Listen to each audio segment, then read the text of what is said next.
ভালোবাসা জিনিসটা খুব অদ্ভুত, তাই না? যাকে কোনোদিন চিনতাম না, যাকে কখনো জানতামও না, আজ তার জন্যই কতই না কষ্ট হয়। কষ্ট তো আমারও হয়, কিন্তু তা আমি কাউকে বলতে পারি না।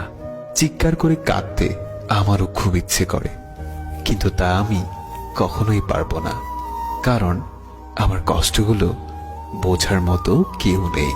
তোমার সাথে দেখা স্বপ্নগুলো আজ একা ভাবতে খুব কষ্ট হয়। কষ্ট পেতে জন্ম আমার, সুখ পেতে নয়, তাই তো সবাই আমার সাথে করে অভিনয়। হঠাৎ একদিন হারিয়ে যাব, কেউ পাবে না খোঁজ, বেঁচে আছি বলে কি সবাই কষ্ট দেয় রোজ। কষ্টটা খুব বেশি মনে লাগে যখন আপন মানুষ কোনো কারণ ছাড়াই অবহেলা করে। দিন শেষে কষ্টটা তারাই পায় যারা কাউকে মন থেকে সত্যিকার অর্থে ভালোবাসে, আর এটাই বাস্তবতা।